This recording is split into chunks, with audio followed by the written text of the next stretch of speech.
Welcome to the Big World Made Small podcast for the adventure traveler. I'm thrilled you're here. My name is Jason Elkins, and in addition to being your host, I'm also a former U.S. Army paratrooper, third-generation commercial hot air balloon pilot, paramotor pilot, ex-Montana fly fishing guide, advanced open water scuba diver, and a full-time nomad that's visited more than 30 countries on 6 continents. As a seasoned adventure travel expert with a passion for creating and sharing meaningful experiences, I'm on a quest to impact the lives of adventure travelers, the tour operators they rely on, and the communities that host them. Every week, I bring you exclusive interviews with fascinating adventure tourism experts who have agreed to share their personal stories, favorite destinations, and some invaluable travel insights they've picked up along the way. We'll enjoy a casual conversation, create some connections, and likely share some laughs. It's my hope that by the end of each episode, this big world will feel just a bit smaller. Let's get started, shall we?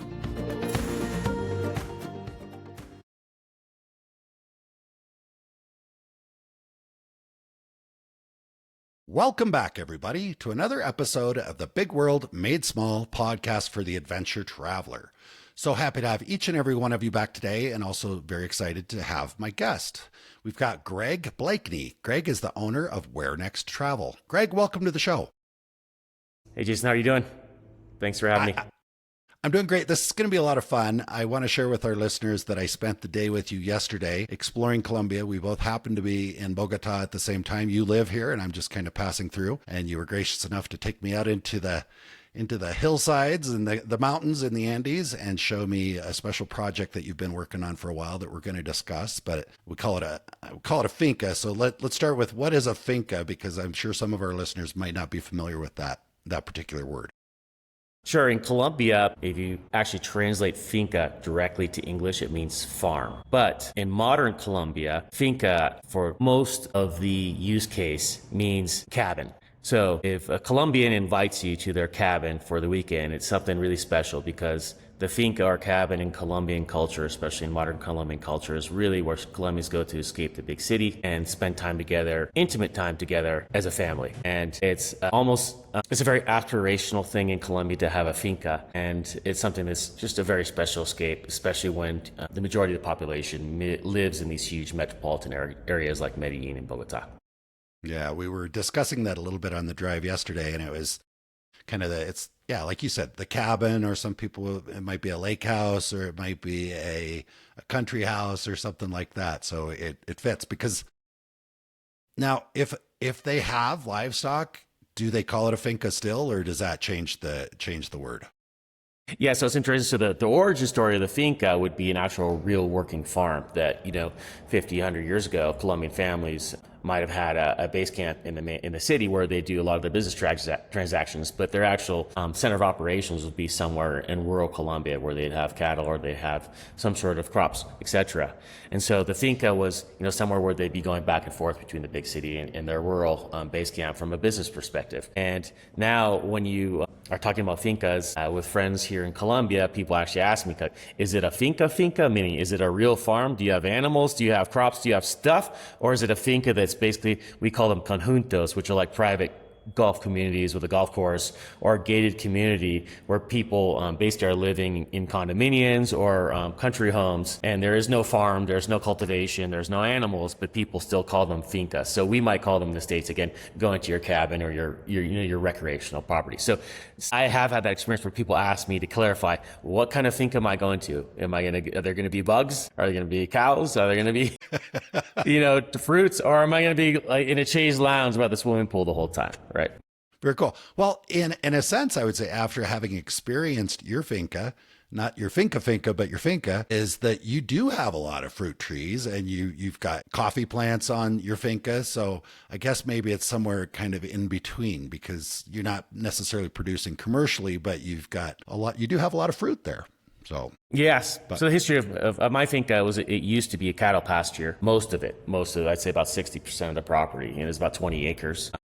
And then it was converted into an organic coffee farm. And then over the years, the coffee farm was let go and it was used more for recreational property for a family who lived here in Bogota. And so since my wife and I have purchased that finca a couple of years ago, we've been restoring the coffee plantation, as you saw, and we've been really planting more fruit trees. And it used to have horses, etc. So yeah, it is kind of a hybrid where it is a recreational property, but we are planning a real working coffee farm there again, which is really fun and interesting. It's very cool. Well, it's a really, really cool place. I suspect that during this conversation, we're going to get back to that and how that kind of ties into your business. But before we discuss how you got from where you were to where you are now, let's give our listeners kind of just what is WhereNext Travel? I think that's an important place to start. We won't spend too much time on what it is. And then we're going to go back into how it came about, and then we'll get back to more about what it is. So what's the short version of what is WhereNext Travel? So WhereNext Travel, we're a DMC based in Latin America. We have operations in Colombia, we have operations in Peru, and we're opening in other countries quickly here in Latin America. And a DMC, for the audience who's not familiar with the industry lingo, basically is a business-to-business travel company. So we white label travel experiences for other travel brands who are based outside of Colombia. Most of our partners or our clients are based in Europe, so they're European operators who sell travel directly to consumers, or they're based in the United States and they sell travel directly to consumers in the United States. We also work with travel advisors, which are very prolific right now in the United States. Those are individuals who represent mostly families who like to experience a premium level of travel, very experiential, and we develop the trips for them and we manage those trips white labeled in countries throughout Latin America. I've heard it sometime, and thank you for sharing that, because some of our listeners might not know what DMC means, but you've explained it very well. I've also heard the term kind of like boots on the ground. You're the ones here in Colombia that have all the local connections, access to all these special places that maybe a travel advisor in Milwaukee or a outbound tour operator in France might not have direct access. So you're able to put all those parts together and then create an experience that they can put in front of their clients. And then when the clients show up, you're the ones taking care of them when they get here. Is that a good, yeah, that's right, rewording? What do you think? Yeah, it's good rewarding. And I think something to clarify about how we're structured. Obviously, I was born in the United States. I've been living outside of the United States for over 20 years now. So I'm a 20-year resident in Colombia. It's a place where I've built a life for myself. I've married here. My wife is from Argentina, but we both live here. She works for an Argentinian company based here in Colombia. And we have a daughter, or a newborn daughter, and we've built businesses. We have 3 or 4 businesses here in Colombia, and we have businesses throughout Latin America. And so I'm not a Colombian native, but a Colombian resident. And the way that we're structured is we have a company in the United States based in Seattle that co-owns each corporation in the country we operate, where we have a local general manager, or we call them country managers in travel lingo, who owns a percentage of the company. So for us, it's a unique model where we're co-owned locally and also in the United States. And that's allowing us, through that corporate structure, to create a network of companies based across the entire region that operates under a singular standard and a singular set of systems and technology behind the scenes. Again, boots on the ground. When I hear that, I think operations. So what some people are paying us for is smooth operation in these countries that sometimes are challenging to operate, right? And so sometimes I call, being a DMC is the art of operational excellence, where your guests don't really know what's going on behind the scenes. So the whole swan in the lake looks elegant and beautiful from the surface, but below the water, the legs are kicking like crazy, right? And so we would be the legs under the water, where our clients would be the business to consumer brand, where they're the elegant, branded front of the experience. It's a really good way to put it. And the other thing that kind of came up for me with that particular business model is, in a sense, you've got a travel advisor or a tour operator at another country that's maybe marketing the trips, and they're dealing with a U.S. company, which I guess has some advantages. I don't know. We could go into that. I don't really know. But they're dealing with a U.S. company. They're sending their money to a U.S. bank account, and then it's being distributed, and the operations are happening with your country managers, whether that's in Peru or Colombia, that type of thing. Did I get that right? Actually, we, depending on each client, We transact differently. Some clients want to directly transact with our bank and our corporation in the country where we're operating. And others who might be doing, some who might be doing multi-country trips would transact directly with our U.S. company. So we have a flexible, payment model. Some U.S. clients prefer to transact with a U.S. corporation where the transaction will be protected under U.S. law and U.S. corporate law from a Delaware C Corp. And that gives them a little bit more peace of mind than transacting with a foreign entity. Okay. Very cool. And do you have as a DMC, I guess we should focus a little bit more on Colombia. I'm more familiar with it, and maybe there's some variations and differences, but what types of trips do you set up for your clients that are then turning around and selling their trips to their clients? Do you have a specialty, a niche, or something that you're most excited about? Yeah, first off, as a DMC, you're basically putting on the hat and jersey of every client you're representing. Yeah, right? Exactly. So one thing that we're really focused on is operational excellence.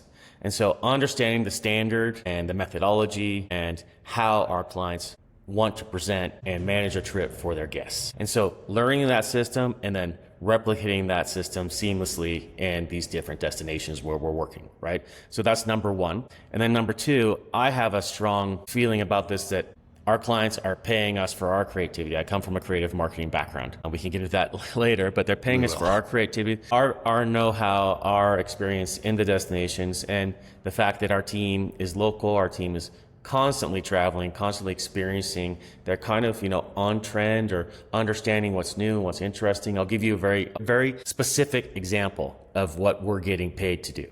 So we had a family, and I wouldn't say that luxury, but this family wanted a premium, comfortable travel experience. And one of their stops was Medellin. And someone in the family, I think one of the kids, had seen a hotel on Instagram that's very beautiful. And they wanted to stay in that hotel. And so one of the things they came to the table with through our client was, they want to be in this hotel. And we know the hotel well. The hotel's a nice property, but, and this, again, I'll be very direct here, and we had to be very direct with them. The hotel is known for foreign men spending time with prostitutes. Or paid escorts, we would say. And so when you're going in and out of the lobby of the hotel and around the hotel, there's prostitutes. And this family was traveling with kids at an age where we didn't think it was appropriate to be experiencing that every day. So we felt very compelled to say, look, this looks good on Instagram. Obviously, you're not going to see this on Instagram photos, but we recommend another hotel a few blocks away from this stuff that's more family oriented, right? And they were like, oh my gosh, I never would have known. And when they got there, they're like, thank you so much, because obviously they went and checked out the hotel. Yeah. When they're in Maine, just to double check. And they're like, thank you. So that kind of stuff is what we're getting paid to do, right? And I think that's really important that we're, aligning ourselves with the brand of our clients and then really understanding who their guests are and checking up on that kind of stuff, right? That's what we do. And then when you go into what makes us different and special besides operational excellence that we're providing for these clients and really focusing on that, it's okay. So we understand this place really well. We know kind of what's going on. Let's be really creative. How can we integrate unique people that you wouldn't normally connect with? How can we design experiences that I would want to go on? How can we design experiences that our travel advisors would go on, and how can we adapt those experiences to your guests? So, for example, we have an advisor, his name is Nicholas Gill, and he is the Latin American food writer for the New York Times. He's co-written books with some of the most famous chefs in Latin America and the top chefs in the world. He knows gastronomy culture in these regions as well as anyone, and he's an expert. And he has some very strong opinions on how people can better experience gastronomy in these regions, besides, especially in a luxury sense, the tendency to go to the top 50 list and say, book me this, this, and this, so I can say I've been to the top 3 restaurants in this region. What he really loves is traveling and discovering the next top restaurants that will be on that list 5 years from now. Because the really cool thing is to get in there where the chef is there, visit your table, you have a really strong connection with him or her. And then 3 years later, we went to that place before it was that place. Before it was, on the list. Yeah, we were part of the journey of the ascent of that place. And that's something we think is really special. So we bring those types of experience to the table. The gastronomy example is just one example, but also adventure, outdoors, really believe me personally in experiences like birding and cycling. And birding sounds strange, but birding is one of the fastest growing hobbies for young travelers. I call it a hobby, but it can be more of an obsession for young travelers. And people are doing a lot of backyard birding in the United States. But Colombia is the leading birding destination in the world right now. Peru is up there as well, maybe top 3, top 4, right? So just getting people outside of their comfort zone to look at birds, whether it's a toucan or a brightly colored tanager, and bring into places to see these birds and really connect with that world in a different way with these incredible guides. It's like learning another foreign language of the planet. And that's something that we like to integrate, those types of experiences that may not be on a classic guest checklist, and seeing sometimes if it clicks or not. We've had families come back to us and say, you know what, we did a quick little birding thing, and our 15-year-old daughter, for the first time in a long time, showed this incredible interest for this hobby. And she's been asking about birding, and she's come back home and she's like, wants to take classes on birding. And now she's looking at birds in the backyard, and she's wondering how migrations work and how birds migrate from the north to south, from North America to South America. And it's something that started as just taking a risk on this new activity for their family, and down the road had fun. That fun converted into a small transformative experience for them. And that's things that we're really proud of. All right, that's very cool. So let's talk, you mentioned specifically European kind of outbound operators or people that, are selling the trips there. You guys are the ones that step in with the operational ability to make it one of those transformational experiences. I guess the question is, do most of the tour operators you work with have kind of a niche? So like, would it be a you mentioned the gentleman that was into the culinary gastronomy. So is that his market? Is that like, if he sends you somebody, it's somebody that's interested in gastronomy, or what does that look like across your client base? So right now, I would say that most of our clients are not niche. We've done a few tours, for example, for coffee aficionados in Colombia and Peru. And so that would be more niche. But I would say most of our clients are doing general travel experiences in Latin America, where just the act of traveling to Colombia in its own by itself is like a niche, because like, whoa, you guys decided to go to Colombia over, an island in the Caribbean, right? Or over Mallorca, right? And so that is a niche in itself. So one thing that we've had to come to realize as travel planners is living here and being here for 20 years, some things that are fairly normal for us are actually very exotic and new and interesting for some of these groups. And it's easy to forget that. So that's another thing that's, I think, is being really in tune with those types of nuances. These people might be coming to South America for the first time. Many people are, especially our North American guests, and it's something new for them. And again, I don't want to put down my culture, because we have a lot of people that are very, worldly and understand the context of various continents and different cultures around the world. But in general, the idea of premium travel experiences and luxury travel experiences is not associated with Latin America, especially South America, right? It's associated with Europe, it's associated with the Caribbean and different regions of the world that are not Latin America. Latin America is kind of up and coming. And so one of the things that we found that we can really help our clients with is how can they present these experiences and itineraries in Latin America in a visual way? How can they communicate them to their potential guests that showcases them in a little bit more of a luxurious format, so that they're more comfortable on taking this leap of faith, right? Instead of like going to a very secure place psychologically like Europe, where you're going to have a high level of service and you have these incredible hotels that are already well established, and it's kind of like a guaranteed, first base hit. Right? You're going to go there and you're going to at least get on first base, psychologically, like we're going to have this nice solid experience. And, taking the risk, because it is kind of a risk, or taking the leap of faith and coming to Colombia or Peru or Argentina or some of these other countries that aren't necessarily culturally known as premium travel destinations, right? And so that's something else that we've really worked with our clients on. How can we help you present these experiences? Because in my opinion, we do have some incredible luxury properties, hotels, properties, and places to stay in these regions. But for me, luxury truly starts when you take your first step outside of those properties and you start experiencing. We did this yesterday. You met some of the staff of this agritourism company that we're running, and stepping out the front door with your family and experiencing and growing together is like the biggest luxury of all right now in the world of travel, in my opinion. Right? I hear what you're saying, because as a travel advisor, you think, okay, well, I can probably sell Italy all day long, and people are not going to come back and say, well, the hotel wasn't nice. There's a lot of nice hotels. There's great food. It's just kind of it's there. And there's also some overcrowding and some tourism issues that, a lot of people think Italy would be a nice place to go. So a lot of people go there, which means there's a lot of people there. And one of the things that I've experienced spending a fair amount of time traveling around, and definitely quite a bit of time in Latin America, is you can really get away from it and still have an amazing experience. And I remember when I first came to Colombia, I think I was sitting on on a sidewalk drinking coffee and eating a croissant thinking, man, I feel like I'm the only American here. I know I'm not. And I say American meaning someone from the US, because people in Colombia are Americans too, I guess. I've heard, I've learned. But anyway, it's just that, wow, who would have thunk it?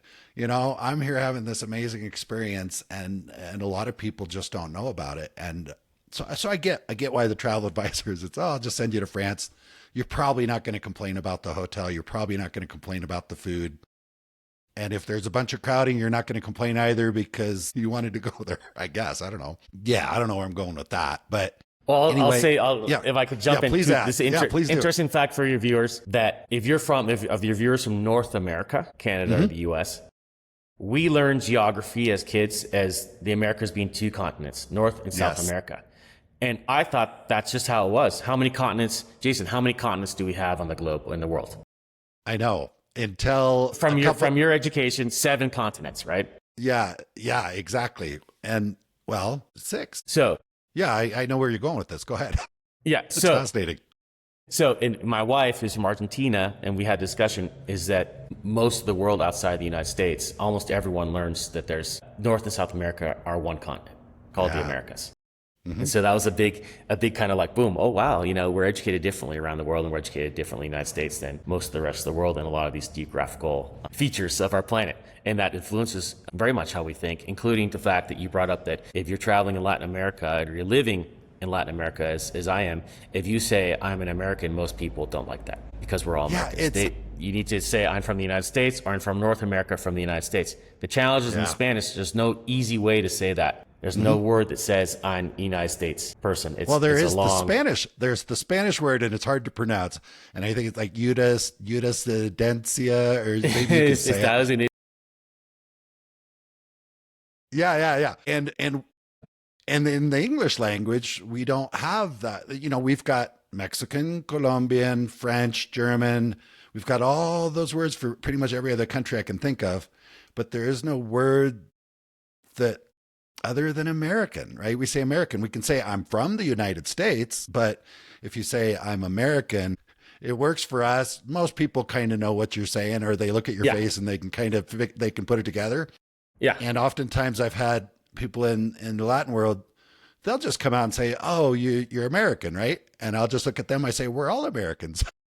Yeah. And they smile, they grin, they're like, ooh, then they get it. They know that you know. Get it. They know that you know. So that's a good tip for anybody traveling in the Americas, South America, Central America, whatever, is if you can say something like that to somebody, they're going to say, ooh, you're not the typical quote unquote American. So anyway, yeah, that's a good tip. Also, but when you're in Europe, you can say I'm an American and everyone understands. Yeah. But in Latin America. Yeah, so I had a friend in Ecuador that we had a lot of conversations around this before, and she was very opinionated about it, and I don't blame her. I get that. Yep. Okay. And that's one of the great things. Let me put up. That's one of the great things about travel. So someone can be in Cartagena, for example, step out of the hotel, meet a Colombian, have a coffee with them, and get into that discussion. And let's say they're with their 16-year-old son or daughter, and then all of a sudden, wow, now you have something to talk to your kids about. When you come back, it's like, wow, we met this guy. Mom, I didn't know that the Americas was one thing. Is it really? And like, that's a pretty cool moment to have that's inspired through getting out your front door at the hotel, right? Those are the types of things that we love to hear. We love to hear about when we're putting these trips together. I don't think either you or I, if we had never been to Latin America, I don't think we'd never have a clue that a lot of people, especially a lot of people in the Americas, see it all as one continent. And it's just the cool things. And it's not just about the words. It's like people identify with these things. These are powerful things. We can say, 100%. well, oh, it's one continent, two continents, doesn't matter. But to them, to different people, we have different things we care about. And you're never going to figure those things out unless you get out and explore a little bit. So, all right, we're going to probably get more back. That's great English. Get back into more stuff about kind of what you're doing right now. But you've got a fascinating story. And so if I ask somebody, how did you get from, North America to South America? A lot of people say they got on a plane. You've got a slightly different story. So I want to have that conversation with you. I don't know if I don't want to start right there. I know a little bit of the story, but let's go back a little further. I understand you grew up in the Seattle area. So what was it like growing up in Seattle? So let's kind of shoot for that, 10 to 18 age range. What was going on in your world? Yeah, so I grew up on two islands in the Seattle area. One is called Mercer Island, and the other one is called Bainbridge Island. Both my parents were educators, and I had I'd say an incredible childhood. I have a really great family. Again, a family that dinner time discussions almost always framed around education, with both my parents discussing different strategies. And my mom was also a business owner, and she owned an educational academy that she was one of the first to diagnose ADHD in young children in the Seattle area.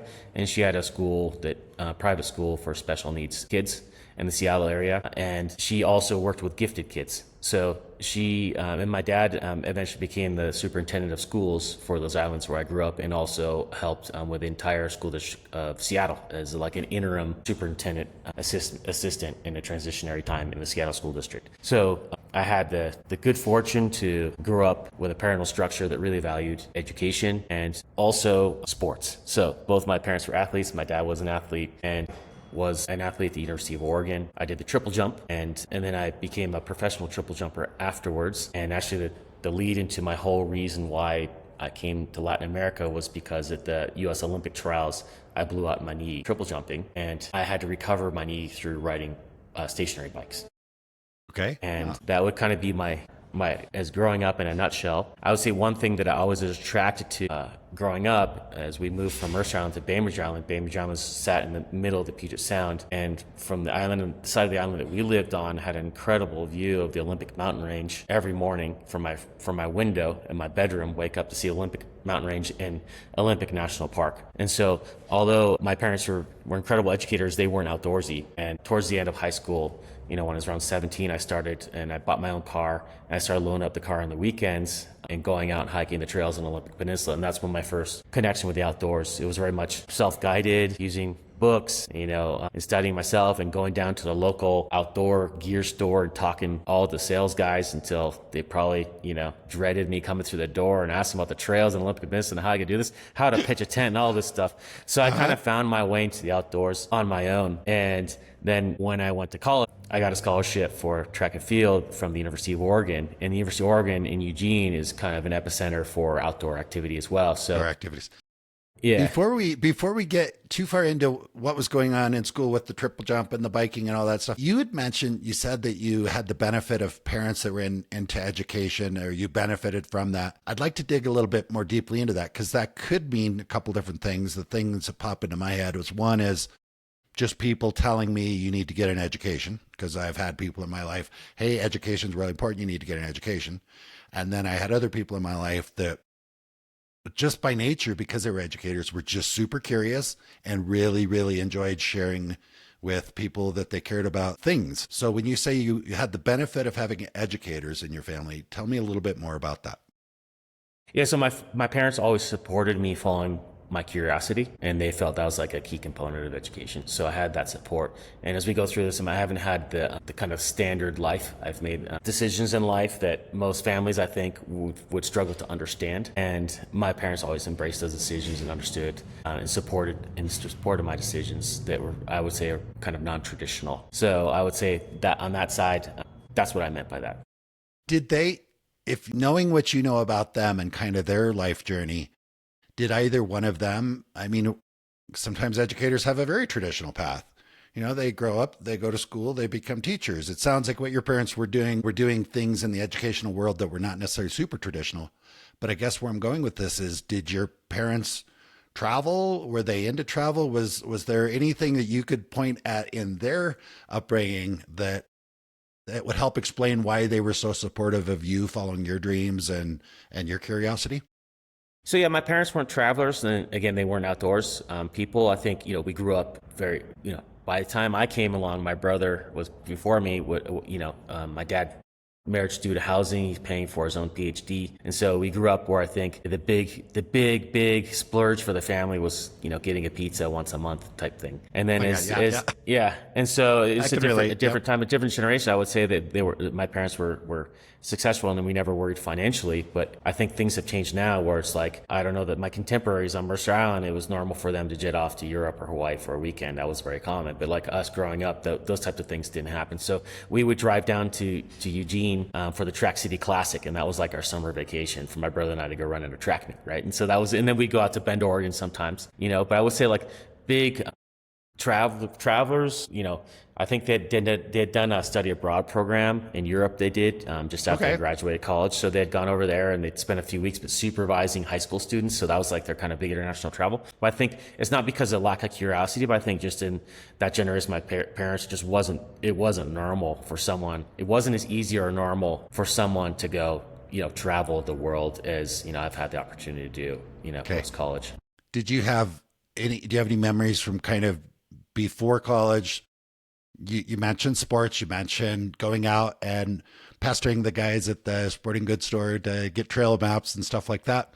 But I'm curious, at an early age, were there travel things around? Sometimes that might look like National Geographic. That seems to be a popular theme coming up. But I was wondering if there was stuff like that around you that maybe influenced you.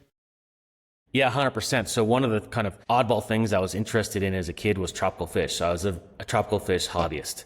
Yeah, and so if I wasn't, when I was in high school, I go down to the outdoor stores. But starting from 4 years old, I think my mom took me to a country fair, and I won a goldfish. And then from there, we went to the fish store. It was called the Fish Store over in Issaquah, Washington. And I saw these aquariums, and I think by the time I was 10, I had 30 aquariums in the basement of my parents' house, and I was supporting them through breeding and selling tropical fish, mostly cichlids from the Amazon River Basin. And I had a massive library of books, and one of them was written by Jack Watley, who was an early explorer from Florida, who would go down to the Colombia and to, as we can talk about, but into the Amazon region of Colombia, and he would look for these different types of discus strains, which he would bring back to the United States and breed them to bring out these new colors of turquoise, etc. So I grew up reading these books about tropical fish enthusiasts and their expeditions into Latin America, and that's since my first book report was like why I want to go to Latin America and why I want to go to Brazil and the Amazon River. And so that's where my travel inspiration came from the Jack Watley's Handbook of Discus book from probably when I was 8 years old. And I custom designed my filtration systems. And if you ask my friends from like childhood, what their memories of me, they'd be like, oh, he was the fish guy. That was going to be my next question, Greg. I was going to ask you, how long were you involved in the fish? Like, when did you get to a point where you're like, okay, I've shifted focus to backpacking and hiking and stuff like that? Or like, at what age did you give up the fish? That sounds bad, but you know what I mean. I had one aquarium that I brought to college with me. Okay. All right. Yeah. And then after college, the fish went away, and I was, starting to work and starting to travel and starting to get interested in girls. Yeah, probably. Yeah, I don't know if fish. It's funny because I never thought about this because I was a total fish nerd. But like having an aquarium in your dorm room in college is like the most cheesiest pickup thing. Like, hey, come back to my fish tank. At least I don't know what it's like now, but back then, yeah. So it's kind of like a sketchy, like a oh, that guy's a little bit sketchy type thing. I got an aquarium in my dorm room, but I just I don't think these. If a woman came to my dorm room, she learned pretty fast that it probably wasn't a tactic, like a romantic tactic. It was something that came from like. She'd probably scare it off because I was a nerd and I'd be talking about discus from the Amazon region, right? It would probably not be a great line. It might sound a little like, yeah. But it's funny you say that because when I was about in that same age range, I was really into snakes. And I had several aquariums with snakes in it. And then I had for every aquarium I had with a snake in it, I had 3 aquariums full of mice or things that I won't discuss why I had mice in the room, but I had snakes in the room. So maybe you can make the connection. And yeah, and looking back at it, like that would be even worse. Come back to my dorm room and see my snake. It's your snake, yeah. That's much worse, actually. Yeah, Yeah, that's not advice. It sounds creepy, and there's not too many people that are super excited about seeing a snake. So, anyway, so that's fine. I'm happy I asked that question. I did not hear that story yesterday. So, very very cool. All right, so you took the aquarium. Actually, I had a thought. I don't know if they do it anymore, but you go to the fairs or the festivals and you can win the goldfish. You mentioned that. I wonder, man, if those guys have like a commission arrangement worked out with the local pet store. And if they don't, they sure should. That was a business idea that popped in my head. They had 100%. When they give you a goldfish, they should hand you a 10% discount card at a pet store. Yeah. First thing I had to do was go buy the goldfish flakes at whatever pet store was closest to my house. Yeah, exactly. So, and then those guys had me. And again, the guy who ran this general manager of that store was named Carl. And I remember this. And this was 45 years ago, right? 40 years ago. His name was Carl, and he worked there as a sales rep. And then he ended up buying out the store. So for probably 20 years, he was almost like my babysitter. So I would ride my bike over I-90 bridge, right? My bicycle that didn't have a bike lane at that time, and I would be at that store all day long with Carl, and I would volunteer and I'd help clean the fish tanks. And we go to the Seattle Aquarium together. He would drive me there, and we go to the tropical fish auctions at the Seattle Aquarium, and we look at all of the fish species, and then we go to these guys that were designing filtrations. So he became almost like this mentor of mine in the fish world. And I don't know why I still to this day I'm not sure why I didn't study biology in college, but when I was a kid, really cool. That's what I did. Yeah. That's a really cool connection to just why. And then 40 some years later, you end up in Colombia, in the mountains with. And actually, yesterday when we were walking around your finca, we were looking at the river. You've got a couple rivers right there on the finca, and you'd mentioned about some cichlids or something that lived in the river, and I had no idea. Like, oh, he knows. You know what you're talking about. Yeah. So, all right, that's cool. Okay, so anyway, you go to school. You've got your fish tank and you're on the track team and you're doing triple jump, you hurt your knee. What were you, I should ask this, what were you studying in school? Okay, so I did a redshirt year my first year. So in college, that means instead of finishing on 4 years, when you get a scholarship, they pay for you to study for 5 years. So you don't compete your first year. Basically, my big brother was a Pac-10 champion in triple jump as well, and so he was 4 years ahead of me. So when I got there, they didn't want both of us to overlap and be competing the same year. So they didn't want me to burn a year of eligibility my freshman year. So they do a thing called redshirt. So you don't compete, you just train with the team. Basically, you're like on the practice squad, right? Mm-hmm. And then my sophomore year, I started competing, so for 4 years. So I actually went to University of Oregon for 5 years. And so I finished my major, which was sports psychology, in 4 years. So I really got into sports psychology. University of Oregon, what a lot of people, I tell the story in Latin America, but my coach was Bill Dillinger, and we would go up to Bill Bowerman's house. And if you don't know the story, University of Oregon track and field team, my coach founded Nike. So Bill Bowerman founded Nike. It was founded from, with him and also with an athlete who was on the University of Oregon track and field team. So we had a lot of that running deep. The face of Nike is Phil Knight. The co-founder was our coach. So Phil Knight would actually come in for track meets. We'd write him notes. We would meet him. We'd go to Bill Bowerman's river house and meet him and talk to him. And these guys are some of the most iconic coaches in history anywhere in the world. And they also built one of the most iconic brands in the world. And my senior year, I completed my sports psychology degree. And that was incredible to study sports psychology and be in that kind of environment where these kind of coaches who are kind of Zen masters of the sports psychology invented, the sport of jogging, right? And my 5th year, I had finished my major and I wanted to do some other stuff. And so I had some friends that were involved in the journalism school. And the journalism school in Oregon was also combined with the ad school. So advertising, basically. And I really became fascinated with advertising and marketing, right? And there was a guy who would come down every year and do an internship program, and you'd apply, and they'd pick like 10 students from the ad school every year to do the internship program for him. And I didn't know at this time, I was pretty naive, but his name was Dan Wyden, and he was the founder of Wyden & Kennedy Advertising Agency, also known as the agency, and the guy who invented Just Do It and the Nike brand. Right. So I was able to work with him, be with him, and do a really intense, incredible, life-changing internship directly with him. He'd drive down to Oregon from Portland, where his company was based. And some of the guys that was in that internship program have gone on to just do like incredible things in the world of business. And that was a really special program. So I kind of came out of Oregon, and that time I was also transitioning to become a professional athlete. And so I think my drive from a kid to go down and experience the tropics, there's a guy who ran for the University of Oregon who was from Brazil. And he actually transitioned from Brazil to University of Oregon to train under the coaches of the University of Oregon, which were the best coaches in the world. His name was Joaquin Cruz, and he went on to win multiple gold medals in the Olympic Games and long distance running, right? A really iconic guy. And at some point, I think I was talking to him, and he was up visiting Oregon, and I told him about my dream to go down to the Amazon. And he said, do you know that we have the best triple jump coach in the world in Brazil? So you guys, like 10 years ago, your university brought me up. So now I'm going to talk to my university, and we're going to bring you down to Brazil. So that way you can come down here, you can train with the best triple jump coach in the world and prep for the Olympic Games, right? With this coach. And you can also live out your dream of being in the tropics and maybe go check out the Amazon. Right.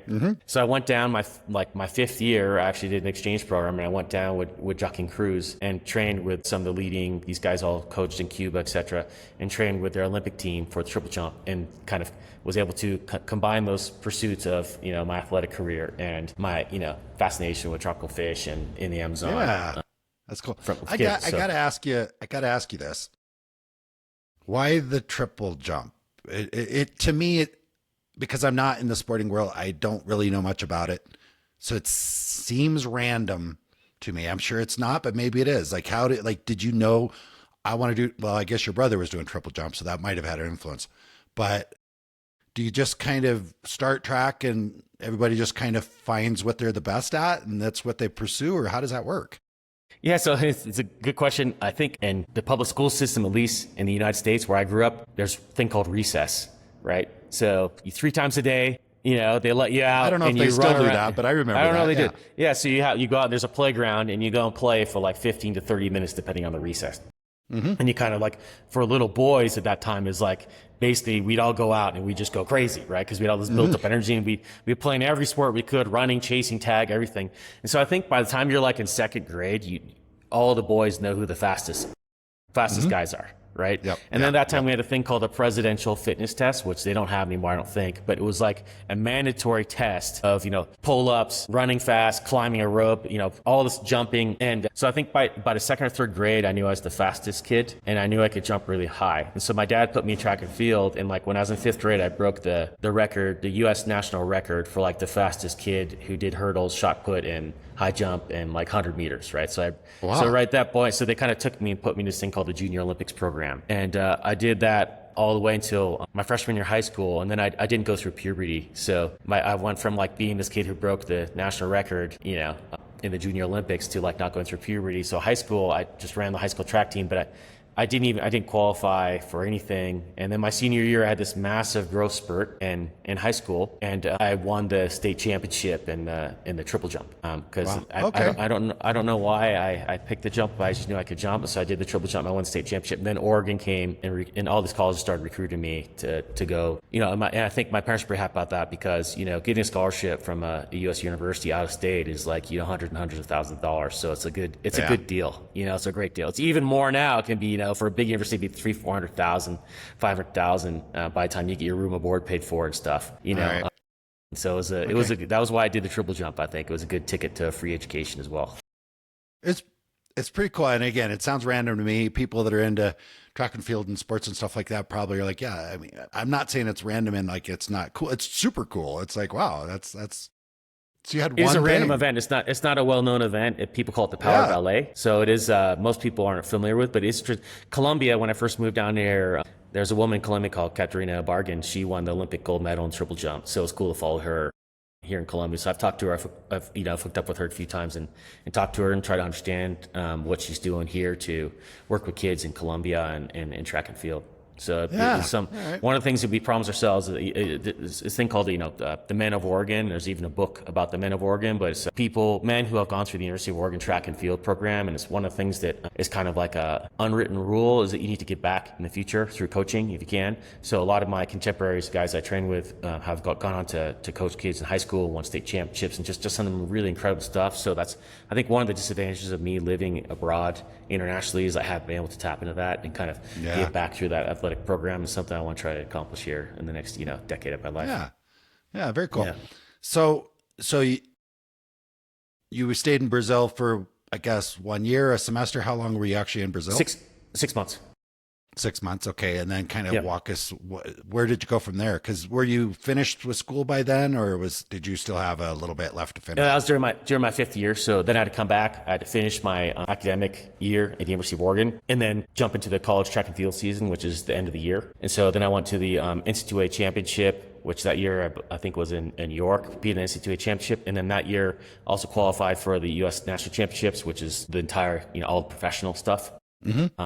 And then I got a sponsorship from a Brazilian sponsorship. So these guys in Brazil actually offered to bring me back to Brazil and train with them. I really got along well with them. It was great. And Mizuno came in. They were sponsoring me as a professional athlete. And then I went to the U.S. National Championships. And from there, I was going to do a circuit around Europe. And then hopefully go. That year wasn't an Olympic year. It was an off-Olympic year, which they have a different type of Olympics.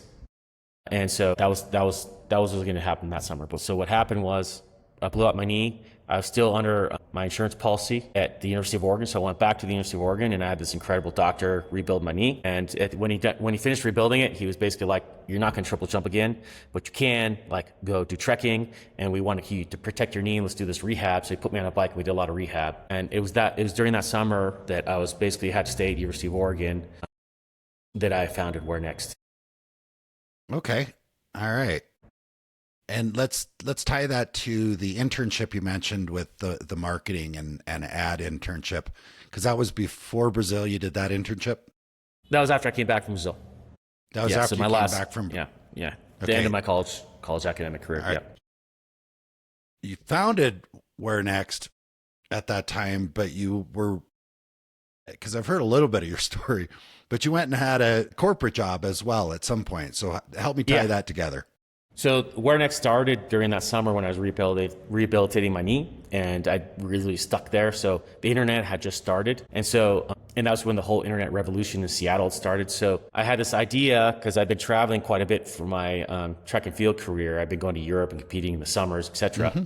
And I've been using, in between my track meets, I go and travel and try to see as much as I could see, right? And so I've been using Let's Go and Lonely Planet quite a bit. And what I discovered especially with Lonely Planet, and also I've been using Rick Steves. Rick Steves was a guidebook writer out of Seattle. I really loved him. But the key with these guidebooks is, the journalists for the Let's Go or Lonely Planet would go, let's say in 2017 they would go. And by the time all their updates were integrated to the guidebook, you might be in 2019, right? And then someone would be using it in 2020, you'd be using something that came out in 2019, and you'd be using 3-year-old information, right? So the information was out of date. We raised some capital, venture capital, and I started WhereNext. And WhereNext was a digital guidebook for travel. And so we had 9 countries in Europe represented, and we had local reps in every country, right? And so we had a database, which that time was like a big deal, right? A database behind like a public-facing website. This was like 1998, right? Mm-hmm. Yep. And the database, we'd update the database every week. So all these writers would update content, stories. If the address changed, if something would recommend, like a hostel or a hotel, or there's an event, everything was always live. And so that was also the early days of internet dating. I think there's a thing called Match.com at that time. And so we'd use like a similar algorithm to Match.com, but we'd match people to travel. So you'd log into the website, you create your own account, and you'd say, I want to go to Europe during this date range, right? I want to go to these countries. And then you do we call it a psychographic profile. And so you'd say, am I there to party? Am I there for arts? Am I there for food? And you kind of do this test. And then we'd match you to all the database, we called them attractions, to all the stuff that we had. We went over to Europe several years, and we had this really extensive database of, every hostel in all the key cities. Everything was all reviewed and up to date, and all the content was important to this database. And then we would render your own custom guidebook that you could print out and take with you. So your guidebook was like no one else's guidebook, right? Okay, and so this was before smartphones, so like we're a little bit ahead of our time, But so people would print it out. Print it, take it with you. You print it and take it with you. And then integrated in the output of the printing, we'd have like coupons and the advertisement stuff that those guys in Europe would pay. And that's like the revenue model. So who was creating, so let's just call it the content creators. Who were the ones creating the content that then needed to be updated? Because you said it was constantly updated. So I'm just curious. We don't need to go too far into it. I'm just curious. Yeah. So I would go over there with a team of other people, and we'd go over there every summer, and we create and write all the content initially. And then we'd hire local personalities, ambassadors who would live in each country, and they would be responsible for maintaining that content up to date. And then they do like 2 or 3 different articles every month that we post like as a digital magazine. Wow. It's kind of, it's a very cool. Actually, you can go to the Wayback Machine and you can see the website still, and you can check it out. Yeah, it's still on there. And then we had the dot-com crash in early 2000s, and we had to shut it down. Okay. So you shut that down. When did you start actually when did you move from the stationary bike to actually going places on a bike? And then I'm trying to lead into this big story that I know that you're going to share with us. It's very fascinating. Yeah. So then, the key interesting thing we had at the time was we had this really beautiful dynamic database that we created for WhereNext initially.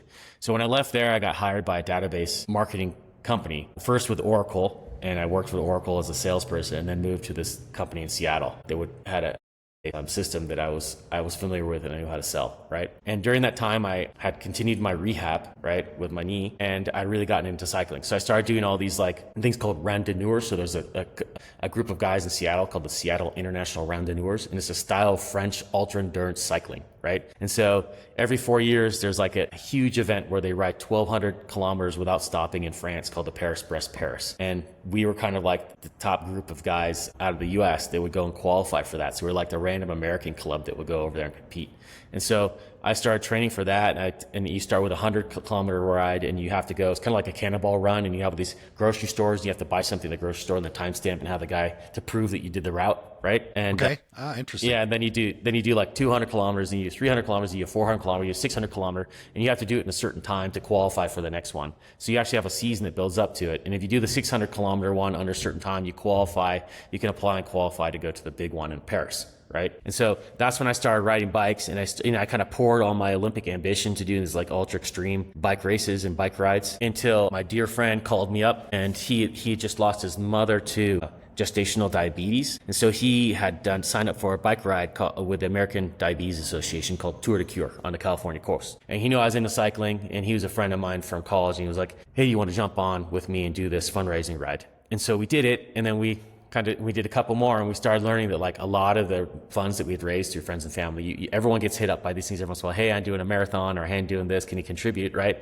And so we discovered that one of these particular events that we had done together, that a lot of the donations were like hung up in administration and bureaucracy and salaries for that kind of stuff. So we decided to do one on our own. So we created our own website, and we rode down the Pacific coast from Seattle to San Francisco together. And we had no clue what we were doing. And that was before like bike touring was cool, because it's very cool now, And so like just very few of us, but there's an association called the Adventure Cycling Association. So they had a map that you could research.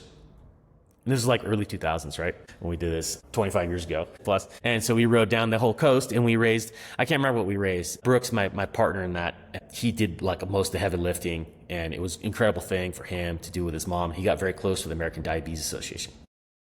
So that was like a really beautiful series of rides we did during the summers. The next summer we did the national parks route. So we went up to like near Banff, and we rode all the way down through Glacier National Park, Yellowstone National Park, Grand Teton National Park, down to Jackson, and then flew out of Idaho. So we started doing those every summer. And that was, that's what kind of sparked, I guess, the inspiration for the next big adventure. And I can say I was getting introduced, but during one of these rides along the Pacific coast, we pulled into like a roadside diner, because one thing when you're riding your bike, you're burning a lot of calories. So you're like doubling or tripling your calorie necessity every day if you want to like kind of strike an equilibrium, right? So you just go and you start hitting these truck stops, and you're just, just chowing down big pancake breakfast and all this kind of stuff. And we went, and it was a rainstorm, and we pulled into this, diner, and we saw another cyclist, right? And this guy, he looked like he didn't look very good, right? He looked like he had a tough day, and he was just kind of like head down eating this plate. And we of course we were like, "Hey buddy, how you doing? Tell us about what's going on." And he'd actually just, what we discovered, what he told us, he just smoked like a giant reefer before going to the restaurant. So he was like out of it. And he like looked it up. I remember this so clearly. He looked up and he's like, "Dude, I'm really stoned right now, so I just can't focus on talking to you. I just need to eat this plate of food." But yeah, like I'd riding my bike all the way down to Mexico, and I got like a website so you can like check it out, and he like gave me a card. So, of course, like when I got back from that trip, I followed his bike trip all the way down through Mexico, and I was like, "Oh, that's the coolest thing ever." And he had a blog, you know? So then that's when I pitched, after we finished our Great National Parks ride, I pitched to my friend. I was like, I needed something to replace my Olympic dreams for track and field. And I pitched riding the longest road in the world, which was from Peru Bay, Alaska, all the way down to Ushuaia, Argentina. So self-supported bike trip, and he said yes. And so it took us like 3 or 4 years to save up the money. That's when I was kind of working that corporate job in software, and I was living, really simple. I was living with 3 or 4 roommates in Seattle. I was saving up all my dough so that I could self-finance this bike trip. And then my friend, we were going to do it one summer, and then he wasn't quite ready, so we pushed it off 1 year. And literally like 2 months before the trip, he had bought a Mini Cooper, and the whole car blew up. And so he hired a lawyer, and through the lemon law, got reimbursed this settlement, which gave him enough money to do the bike trip with me. And he was like, "We're good to go, dude. I just won my lawsuit. I got my Mini Cooper. Like, let's go." So we flew up that summer 2005 to Peru Bay on fully loaded bikes. And of course, he works in marketing sponsorships, and I had this background, so we got at that time we got some sponsors. We had Outdoor Research in Seattle, a really cool outdoor clothing brand. And then we had CoMotion, the cycling company out of Eugene, Oregon, right by the University of Oregon. Who knew who I was? They donated the touring bikes. They made tandem bikes, so they made these custom touring bikes with tandem bike tubing that's like extra strong, so we could put all the panniers and all the weight on the bicycles. Okay. So they gave us bikes at a really discounted rate. And then we got a couple other people to donate some of the gear and stuff, and we were on our way. And we so when you I'm trying to imagine like how much stuff you start with. What's the rundown? Maybe the bike, things to fix the bike with, some clothes and a tent, and what else do you take? Because I'm trying to get an idea for what you started with, and then you just replace food along the way, or yeah. So it's interesting. So after I finished this bike trip, the Seattle Times did an article about it. And so from there, I got a lot of these different types of Rotary clubs and stuff around the country that asked me to come and do these presentations, and then I have companies come, and outdoor companies and stuff. I go and do presentations for the staff. So one of the first things I do in my presentation, I show the picture of the bike. And so the bike has these things called panniers, or panniers, whatever. They're like kind of a French term. And it's like these saddle bags that sit in different spots on your bike. So generally, the old school way of doing it, you have 2 in the front, 2 in the back, and then you have 1 on your handlebars, and then you have 1 over the top of the 2 on the back on the rack, right? So you have like 6 bags in total. And so everyone does it a little bit differently, but I had everything really, I had a really tight program on how I packed my bike. Both of us did. We were like OCD on it, so the weight balance was perfect. So you think about like you're packing a backpack, right? So you want the heavy things at the bottom, you want everything clearly organized. You're doing a lot of your prepping your tents and breaking things down in dark. So you need to be able to do stuff like you need to know where everything is. So I'd have my handlebar bag where I'd have my camera, and I have my notepad, and I'd have like my wallet up there. And then I'd have my kitchen and everything on the front left pannier. So I'd have, everything to cook, clean, some food stuff. And on the right side, I have my rain jackets and my rain gear and the stuff. Like if a storm hits, boom, pull it out really fast.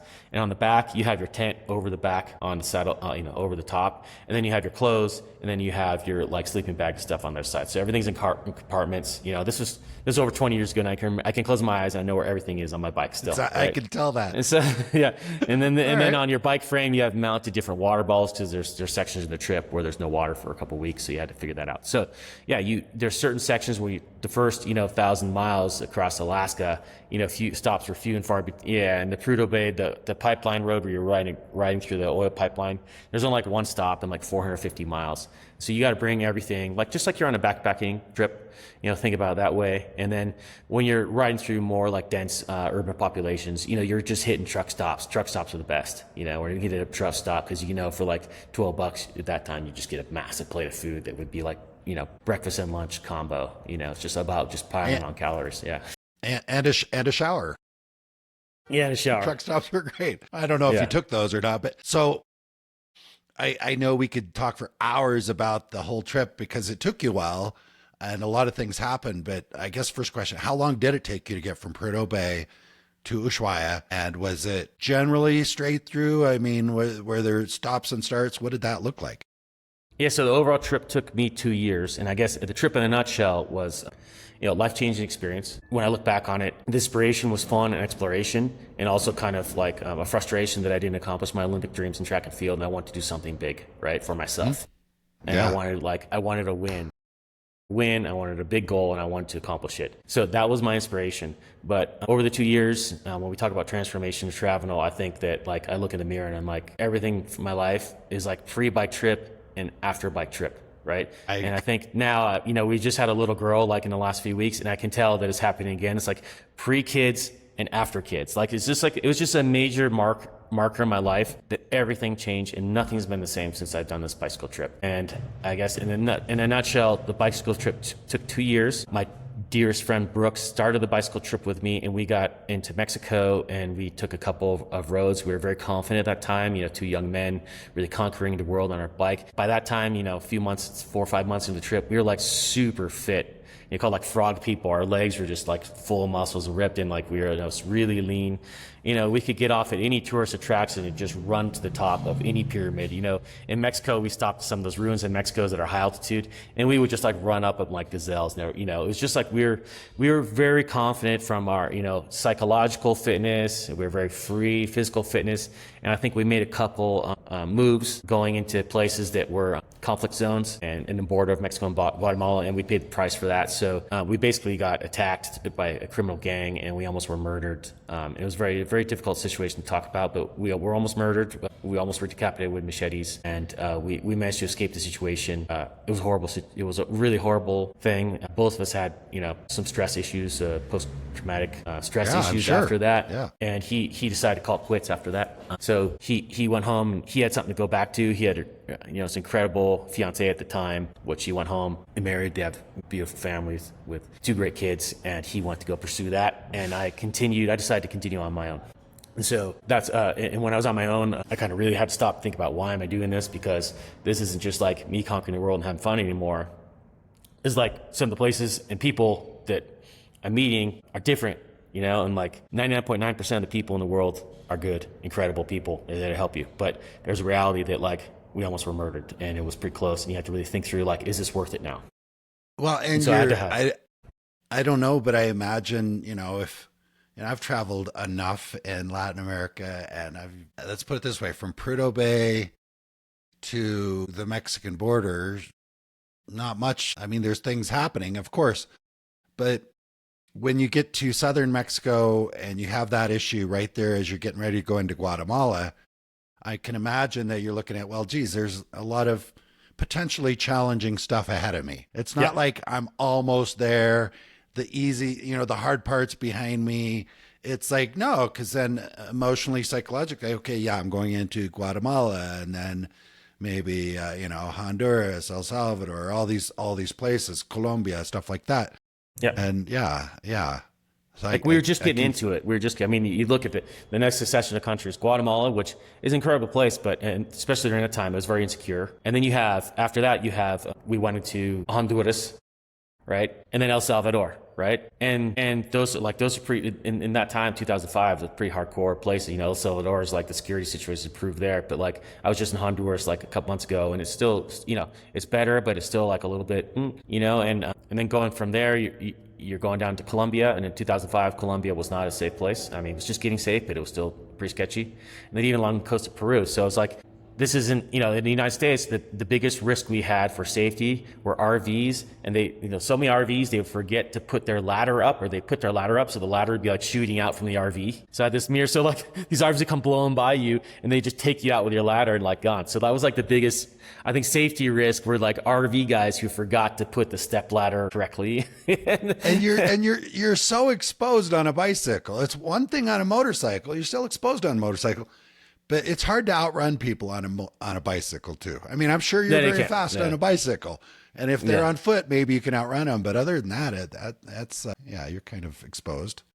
Yeah. So, No, these were very experienced criminal organizations, and they were hiding on uphills, which are in around blind corners, and they were very coordinated. So like these guys, and it's funny because learning about living in Latin America and being in some of these in certain situations, the perception of some of these places isn't necessarily aligned with the actual reality of the situation at that time. Yep. It's usually pushed back. It usually takes a couple of years. So if a place kind of goes south for security, the general public doesn't know about it for a couple of years. Like that takes a while for that perception to kick in. And then when it cleans up and the security is stronger, it takes a while for it to catch up. So like in that part of the border, southern border between Guatemala and Mexico at that time in 2005 was already facing some serious security issues, and basically you had this massive wave of migrants, moving up to the United States, and they all had money to pay the coyotes, which was like $6,000 to $7,000, up to $10,000 to get smuggled across the U.S. border. So there's a very strong band of criminal organizations working that border in Mexico who would, kidnap these types of migrants and steal their money, right? And so that was the area that we knew we were going through. We think, we're untouchable, they're not going to touch us, but they definitely saw like us as an opportunity as well. And, we didn't really stand a chance. These guys were professional organizations. And so like a gringo guy growing up on Mercer Island named John Washington didn't stand a chance against these guys. And I'll tell you, you're a tall guy. You're a big looking dude. Yeah. So they're not afraid of that. Okay. So let's move forward, because I want to get into a little bit about what's important to you about creating, tourism. You've been involved in some kind of, I guess, I don't know if it's NGO organizations or projects to help increase exposure in tourism. And I know I probably want to touch on that a little bit, but your bike journey is such a big thing. I feel like I could just keep asking 100 questions. I will ask you this. Number one, knowing what you know now, are you happy you did it, or do you wish that you hadn't? I think I know the answer to that question, but I don't know. I'm going to ask anyway. Yeah, so I think the bicycle gig, like I said, is the single most transformative experience of my life. Before I started the bike trip, I was a software salesman. But hold on. But cancer, as cancer scare can be a big transformational thing as well. But you might say, I don't want to do that again. Yeah. I mean, again, I wouldn't trade my bicycle trip for anything. And 100%. And I think, I started as a software salesman living in Seattle, who I'd done some travels and stuff, and I'd again, really privileged upbringing and very lucky for that. But by the time I came out the back end, look at me now. I've lived abroad for 20 years. I speak in a different language every day. I'm married to a woman not from my culture. I have a kid who has 4 nationalities, and I have a completely different career path. Like I don't know really much what else could have changed in my life more than like what's changed. My career, my family situation, kids, where I live, even to like, when I speak different language, I feel like I'm a different person, right? So it's been a major transformation. Do you think I really should have asked this, your parents, two parts, when you started the journey, were they supportive? Because it sounded like they were pretty supportive overall. So when you said, I'm going to go do this bicycle ride, were they supportive? And did that change at all? And how did that change when you got to the Guatemalan border and had that incident? So yeah, well, before I left, I'd say like one of the least supportive I felt from my parents was on this bicycle trip, but I'd also anticipated it. So I'd like prepped for this bicycle trip for years and saved money. I didn't tell anyone about it except for my riding partner, Brooks. Like very few people ever knew about this bicycle trip. So I kept it a secret from my parents. And then a few weeks before I left for that bicycle trip, I actually found them. I set up a time to go talk to them. And I was dating a girl at that time, and she knew that I was going to leave on the bike trip, so it was kind of like a temporary type thing, But they thought it was more serious than it was. So I was like, I got to meet you guys. We got to go, and I got to tell you something. So I sit them down. We're sitting at the table at their house, I remember, and I'm like, okay, I got to tell you something. My mom jumps up with her hands up. She's like, oh my gosh, you're getting married. And I was like, no, sorry, Mom. It's something totally different. So like, I quit. Yeah. So like at that point, I like it kind of like from the outside, like this nice American lifestyle, picket fence type thing. I just bought a beautiful home in Ballard, at a young age, and I had this great career, and I had this nice girlfriend, all this kind of stuff. So like, I think from the outside, everything looked like it was going well. So I was like, I'm selling my home, selling everything I own, splitting up with this girlfriend and taking off to ride a bicycle from Alaska to Argentina. I think it was just like kind of a pretty big shock for them. And then when I had this happen in Mexico, on the border of Mexico and Guatemala, my whole family kind of flew down to Guatemala and had an intervention with me. And so they came down, had an intervention, and they tried to convince me to to kind of rethink everything and maybe move back home, right? And so that was a really tough moment for me, and I decided to stick with it and keep going against kind of the push of my family. Yeah, I get that. So for those of our listeners, we get to enjoy the Colombian music there at your place. If anybody that hears that, it's great. It's part of what makes Colombia, Colombia. And I love that. If you have not experienced that in your life, come on down. There's always good stuff going on. So I can completely imagine why they did that. And I wonder, so here's the thing. You were thinking about doing this, not thinking, you were planning this trip for quite a while. Yeah. And they're looking at you, you've got the house, the girlfriend, and do you think in hindsight, or have they shared with you? Because honestly, if my kid came to me and said that, I would think she broke up with him and he's lost his mind and he's going to go get on a bike. Like, I'm assuming he just came up with this, like within 24 hours of the breakup. And did they fully understand that that was something you'd been thinking about for a while? Did they even want to hear that? Or did they just think you just lost your mind? Boom, like that. I don't think that, I don't know. I think at a certain point, they're used to me being a little bit of a different kid, asking for tropical fish for my Christmas present, that kind of stuff. So they're used to me doing different kind of stuff, but not that kind of big of a departure. And I think also my brother was getting married at that summer as well. So one of the things when I came back to the US, I rode down and flew to my brother's, to his wedding. Right. So I think my mom was very focused on that because, on one side they had the kid, the black sheep who's going off and doing this. The other side they had my brother who was made this, my sister-in-law is awesome, who met this incredible woman, is getting married, and it's kind of so they had that nice little balance, so I think they could flow back and forth. So I think I got to thank my brother, I give him a high five for getting married just at that time and, kind of easing the burden of my parents examining my lifestyle decisions. Okay. So now let's fast forward to, you get to Ushuaia. And I assume you call them or something. And was it my God, thank God, please don't ever do that to us again? Or is it like, you know what? I'm proud of you for pushing on and great thing. And they might be listening to this. I get that. But I'm just curious how that changed after the fact. So you have to understand that, by the time I got to Ushuaia, it'd been 2 years. They'd been I think everyone got pretty used to me being on the road and having this type of adventure. So I think by the time I got done with Ushuaia, I was looking for the next thing. And I knew I couldn't come back to the States. So for me, most of the people around me were like, where are you going next, right? What's the next bicycle trip? Hold on, Greg.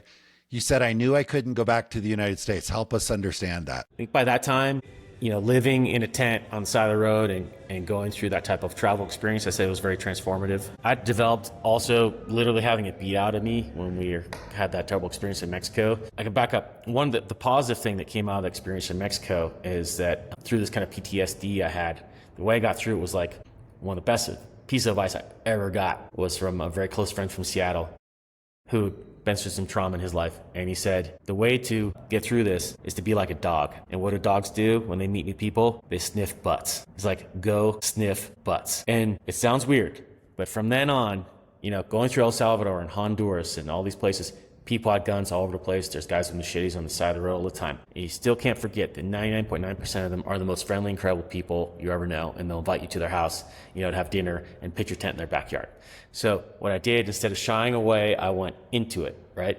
So when I see a guy on the side of the road with a machete, instead of freaking out and riding my back on the other side, I rode up to him and I practiced my Spanish.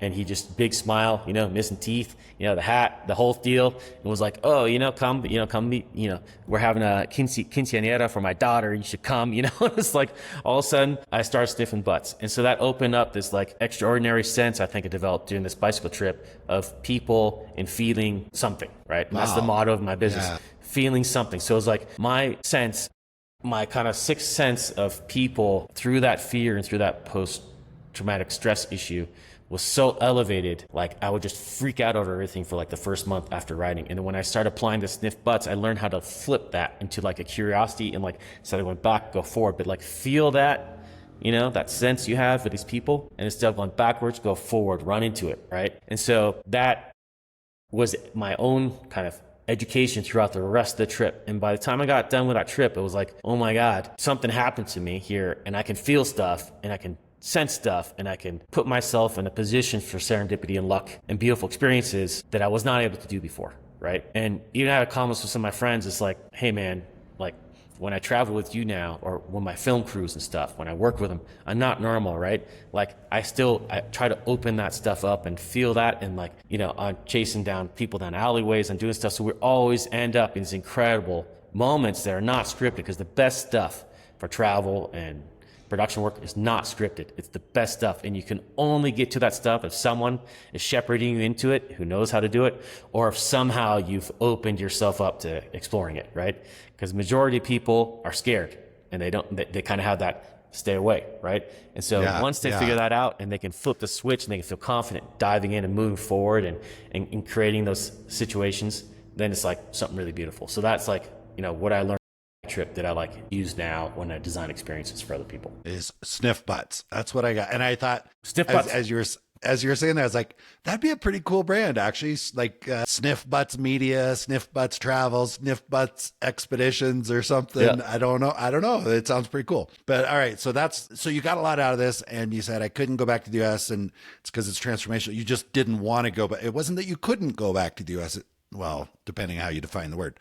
But it's that you chose not to. You decided, I don't want to go back to working a marketing job for somebody else. And so where did you go from there? Yeah, so I actually moved to the US. I rented an apartment, and I tried to live there. So number one was the physical thing. After 2 years of sleeping in a tent, I really struggled to sleep inside for multiple days. Like I felt like she was out of the room, and I really struggled. So that was like one thing. And number two is like I was so used to moving from place to place to place to place that I struggled to stay in one place, right?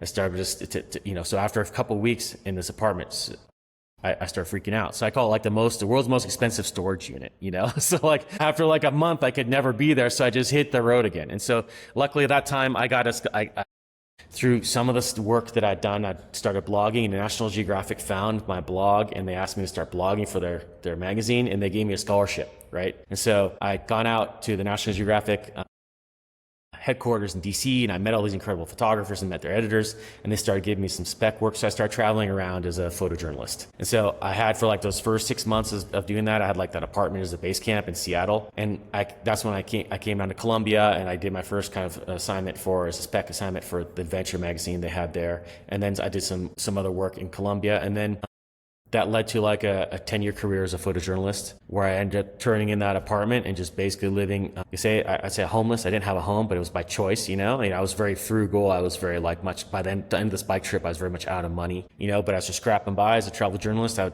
was sleeping in cars. I was still sleeping in tents. My dear friend in San Francisco, incredible. He had a closet in his house, just like he looked one of those random rooms that he was just using as a storage closet, and he moved all the boxes out, and I slept in his closet for like 6 months. I used that as my base camp. So I was like pretty much a pretty hardcore vagabundo, very broke for a long time, really pushing his career as a photojournalist. And at that time, 2007, the whole industry crashed for magazines, so people were like combining the photography and the writing. So I was able to start writing. So I started writing a lot, and I wrote a lot of feature stories for magazines. I had probably like 50, 100 feature stories for a lot of different outdoor lifestyle magazines, and traveling the world as a photographer. So I think I probably went to like 30 different countries, most of them on assignment for magazines. Pretty incredible time.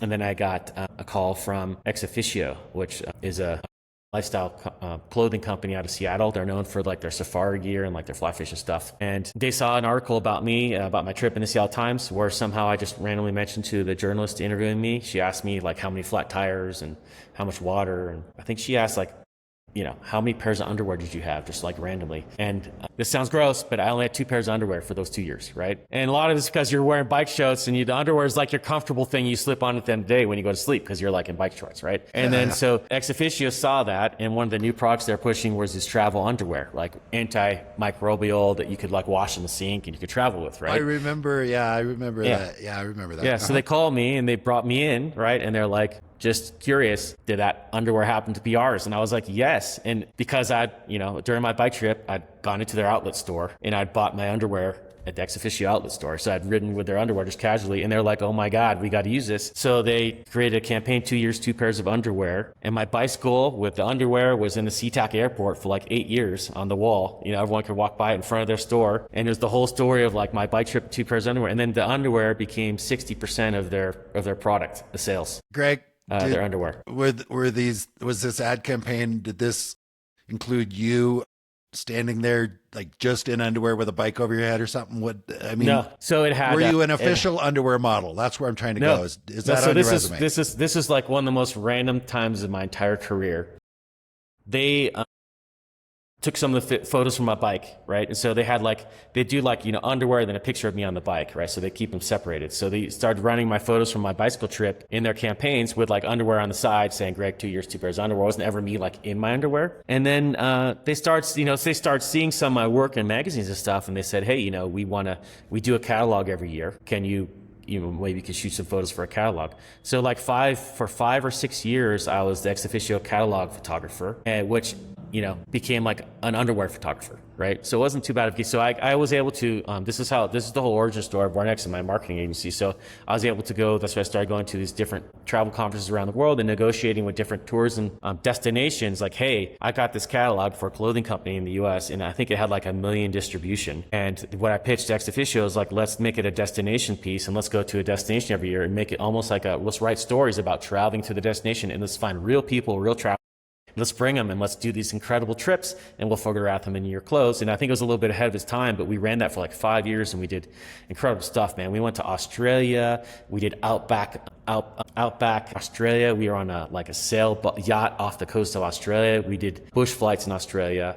Then we went to the Azores in Portugal, this beautiful group of islands. We traveled all through the Azores. We went to South Africa in cooperation with and Beyond, the most luxury top safari lodges in the world, and we shot on safari for 2 weeks there. And then on every shoot, I would bring these very attractive people, and we'd do an underwear session, right? So I'm not gonna say it was only, we bring men and women. So I became a men's and women's underwear photographer for them for about 5 years. And then a couple of the models got really, they'd launch a career like underwear photography from this stuff, So we'd go back and we'd shoot them over. And sometimes we just do underwear shots. So I'd fly up to Seattle and we'd rent studios and we just do underwear photography. So it was a really incredible relationship that actually funded the initial growth of my marketing agency. Right. So let's touch on your marketing agency and how that turned into very much the tourism promotion stuff.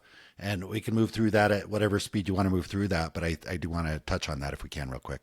Yeah, so that I started moving through that work with ex officio. One of the destinations I picked was Colombia. So Pro Colombia actually helped, and some local people in Colombia helped fund a multi-week shoot through Colombia. And this was probably back in 2010 or so, before Colombia was on the radar anywhere. And I met some people in Colombia at that point, and they're like, hey, why don't you come down here more often? I was familiar with the company from a photojournalist perspective, but not from a commercial perspective.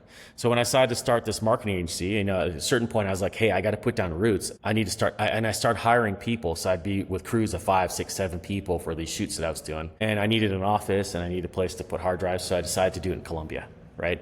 And then my commercial clients started figuring out I was in Colombia, right? And so we're doing shoots all around the world, and I started hiring a team in Colombia, kind of accidentally, right? And then I had clients like Merrill, so we do all the stuff for Merrill Global. We did Colombia Sportswear. And so these guys all said, hey, what if we come down to Colombia? How cool would that be, And so one of the challenges these lifestyle companies have is when it's winter in the United States, they got to shoot their summer catalogs with all their summer stuff.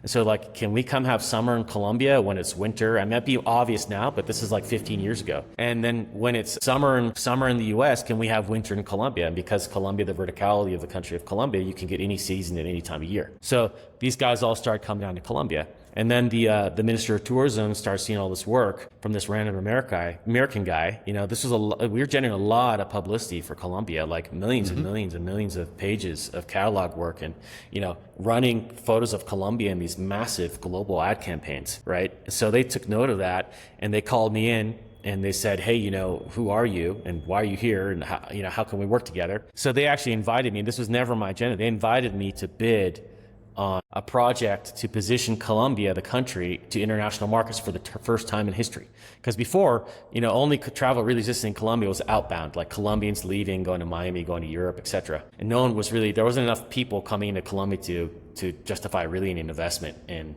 marketing to bring people in. There was no DMO stuff like that time. So this was one of their first DMO things. And that's when I flew to Namibia to represent Colombia for the first time on a global stage at the Adventure Travel Trade Association. I did the keynote there. First time Colombia was spoken about on a global stage. You were there during that event. That's when we met, right? Yeah, which is an interesting side note. Yeah, yeah. So we met during that time, and then came back, and they asked me to. They're like, hey, one of the challenges we have in Colombia, obviously people know about this, is we have a perception issue, right? We have a perception issue, and people think when they think about us, they only think about one thing. So we need to so our strategy, talking to them, was like, what we need to do is not like change the perception. It's really hard when you have Narcos, like the top Netflix series in history was running at that time, right? It's like really hard. No one's gonna forget that, but like, let's embrace that, let's acknowledge that, but let's like dilute that with what else does Colombia have? So we look for things, and the minister had some ideas about this. Colombia just discovered that they have more birds than any other country in the world. And you could see some, these bucket list things where we can say we are the best or we have the most. They work really well marketing because they're really singular and they're really simple to communicate, right? So they had this idea, we have more birds than anywhere else in the world. Birding is an incredible mechanism for sustainable tourism and community-based tourism, because people go to these small communities, and the cash usually goes straight into those communities, right? And so we created a campaign in 2000. We started working on it in 2016, and it ran until 2022 to position Colombia as the leading birding destination in the world. And we did it. And it's one of the most incredible, successful campaigns in the history of any ministry of tourism anywhere. And we did a series of documentary films. We partnered with the Audubon Society. We partnered with the Cornell Lab of Ornithology, eBird, which is an app that has like millions and millions of users that they use to identify birds around the world. We brought fan groups. We brought lots of different birding companies to Colombia. And then once that campaign was done for international markets, we were asked to pivot it to the national market and educate Colombians on their birding biodiversity they have. And now Colombia, whenever you travel in Colombia, everywhere you go, there's Colombians birding. Birds. And it's like like a really, really cool thing to do. And a beautiful thing about birding in Colombia for foreign travelers is like, unlike some of these other countries where you go to, and it's just like foreign travelers, retired people. You come to Colombia and you're going to be birding alongside Colombians. You're going to meet Colombians who are young and fun and cool, and they're going to be talking to you and interacting. It's not just like a singular thing that only foreigners do here. So you're birding and you're discovering it alongside people from Colombia, and I think that is really special, and that's why I can say Colombia is one of the most interesting places, not just because we did the campaign, but just the country, but I think it's one of the most interesting and fun and engaging places to bird anywhere in the world. Not just because of the birds, but because of the people you're birding with. And that is definitely a thing with Colombia. I've been to a lot of places. People are great.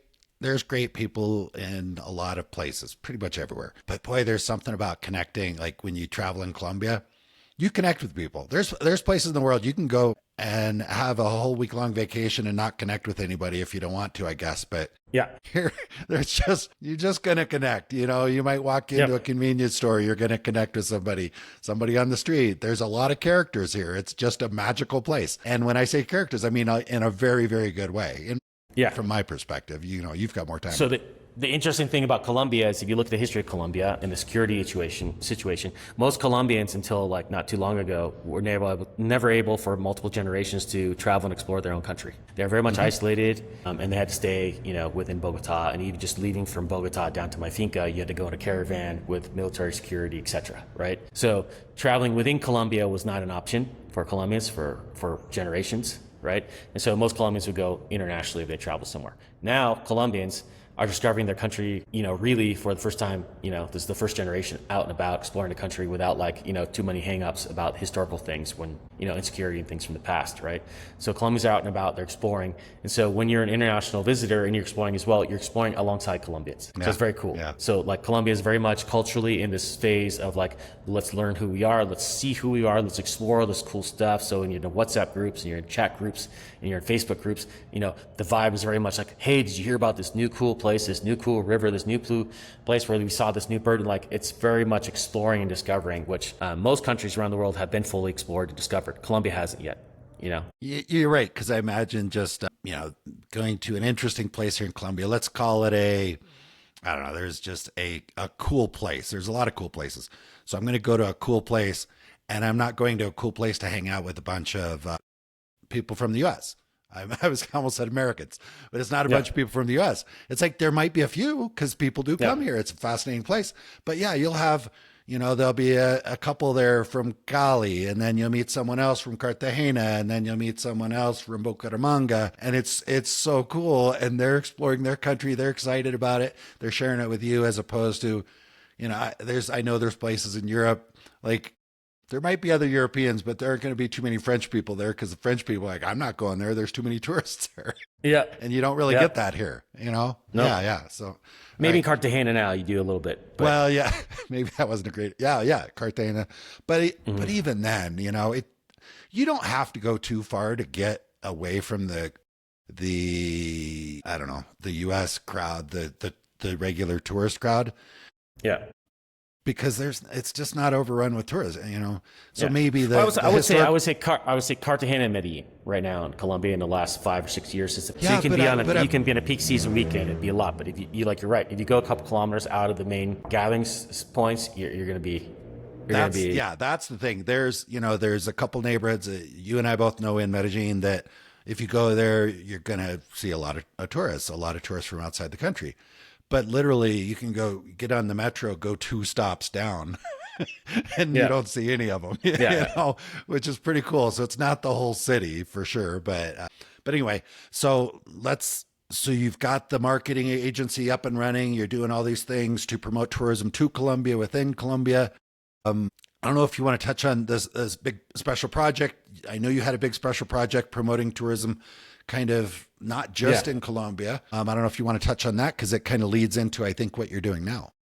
Yeah, so the evolution is our marketing companies. We started to grow. We probably had 20 employees or so, and we're doing an incredible team of talented Colombians. And we saw a bid by the U.S. government that came out. The U.S. government has had an arm of the U.S. government called USAID, and it's basically our international development funding to, I would say, win favor and support foreign governments. Right. And so in Colombia, the administration that's just ending right now, 4 years ago, with a massive push to replace the extraction economy, which would be like oil and gas extraction, with a sustainability economy, which like on the surface sounds really cool and really fun, great. And I'm like all about that. And one of the key components of sustainability is tourism. Right. And so they said, we're going to really look at how can we develop sustainable tourism throughout Colombia. And so the U.S. government got behind that. And I think maybe through funds, so they established a $42 million fund to develop sustainable tourism activities in regions in Colombia affected by conflict. So regions of Colombia that went through the 2016 peace deal, where there's certain pockets of Colombia, swaths of Colombia that were basically a cocaine or an illicit economy only, right? And they're controlled by the FARC guerrilla or different factions of the guerrilla, right? And so when the peace deal was made, brokered. Everyone laid down their arms, right? But then the big problem you have there is, okay, now what do people do, right? Because all these jobs went away, you know? So the idea for this program was to go and develop a sustainable tourism product and demand and monitor the effect that demand had on those ecosystems, because a lot of these places were like some of the most biodiverse places in the world that the guerrilla were operating, right? So it's like, not only can we go develop product in these regions, but can we create demand and send high value tourism to those regions to support those economies, right? And then what's the impact of those tourists, like depending how they behave. So can we look at certain types of regenerative tourism activities they can do in those regions, and then can we measure them? So there's a whole satellite imagery and camera traps and stuff to see if these tourism in these areas actually affected in a negative or positive way these environments, right? Because what was happening is the fight there was, okay, there's not going to be some sort of illicit economy, then all of a sudden illegal mining comes in, and then illegal cutting down trees and creating cattle farms. So it's you're kind of looking at those two things. And so let's go ahead and measure that. So that was an incredible program. Our company won it as the local subcontractors to the implementing partners. So we had scaled up about 50 people in our team. We had 4 offices in Colombia and all the different regions. And it was really incredible experience with me working with the U.S. government and highly regulated, controlled environment, and then having all these teams. And really the idea of that project was a really good feel-good project. And unfortunately, that project was one of the USAID projects that was initially killed right away by the new administration, or I wouldn't say killed, but they shut it down, right? And so during that time, that was obviously a very strong impact on my company. I was a legal representative here in the United States. I was a legal representative in Colombia for that project. So put me personally on the hook for all unpaid debts associated with that project. So when those funds were frozen, my family, myself, and my wife were on the hook for paying, a lot of dues owed from that project. And so we were able to, through our retained earnings in our company that we've been pretty careful about, we're able to pay those. And it was a very, very difficult, very stressful time for me business-wise. We're very much on the brink of collapse. But, one thing about having an incredible wife is she sat me down and said, look, I've never seen you as like a consultant, right? And you've been a consultant. You were the guy behind the scenes. I was a legal guy. I wasn't out in the field doing stuff. And if you know my story now, like I thrive when I'm out doing stuff and making connections and meeting people and being inspired, being creative. And I converted to like an office guy for that project. And I sat down and really had to think, and it was like, for the past 10 or 15 years, I've been building these marketing programs for governments, and I've been building marketing programs for brands, and really in campaigns to inspire people to do something. Mostly would be like to travel and explore the world and have fun and like grow as a human being, and change in a good way. But at the end of the day, I never controlled the experience piece, right? So one of the frustrations I had with the U.S. government project in Colombia is at the end of the day, we never delivered any high value tourism to those regions. So people are trained, their capacity built, there's conferences, there's a lot of talk, and there's a lot of philosophy, and there's a lot of measuring, and there's a lot of like systems put in place, but there's never significant, high impact travelers delivered to any of these regions. And that was frustrating for me because we were making the promise, and then on the ground level, I never saw that happen, right? Mm-hmm. And so I thought I had an opportunity to combine my marketing experience with an experiential travel and connect everything. So there's no one to blame but me. So it's like, if I'm making the marketing promise and painting the picture and design this stuff, and then we're also in charge of like delivering the experience, like I'm the one, like you can't blame anyone. Like I'm the one controlling both sides. And so I was like, what if we stopped just marketing travel and actually designed it and executed on it? And that was where I've come up with WhereNext Travel, and that's where we started this DMC. And we actually started in 2020, and I was behind the scenes as an investor in that. And now I've come and become an active role, and we've grown it throughout Latin America. And that also came with buying the agriturismo that we went to yesterday. I think that's when you say agriturismo, I kind of know what that is, but I mean, it basically, is it fair to say that's the finca? So yes, anybody that hears you say we bought the agriturismo, I don't know what that means. So agriturismo is like more of an Italian word of, it's a hotel that are in rural areas, and you go there and you relax and you're surrounded by nature and you eat great food that's basically comes from that region. Yeah. I mean, I kind of understand the concept of what that is, but I just wanted for our listener and for me just to make sure I understood. So you bought the finca, you're using that to create experiences for people that are coming out there and staying through a variety of different sources. And then you're offering other services, as we discussed earlier, in Colombia, Peru, other places in Latin America as well? Or what is that? What do you want our listeners to know as far as what areas? Yeah, so we're growing to Argentina as well, and through partners, we're offering experiences in Costa Rica. So we're starting to look at that as well. But the vision over the next few years is to have a network of offices, 10 countries throughout Latin America, all branded, all with the same level of quality that, one of our clients can, through us, create multi-country, or they can continue to offer experiences throughout Latin America to have a high return on investment for their guests through us, through working with a singular entity. Because right now, there's not too many multi-country DMCs, especially in Latin America, that have unified systems and a unified like brand ethos and how you manage your clients. And so if a client works with us in Colombia, they can also connect their guests to Peru seamlessly between the two destinations, have a multi-country destination without having to work with two different DMCs. DMCs using totally different systems. Yeah, and then when their guests have a really strong experience in Latin America, then also what else can we do in Latin America? Maybe in 2 years they want to come back to Latin America. They go back to Europe, and in 2 years they've done Colombia. They did a Colombia-Peru trip. Oh, now maybe we can offer them Argentina, and that client knows they can trust us because they worked with us before.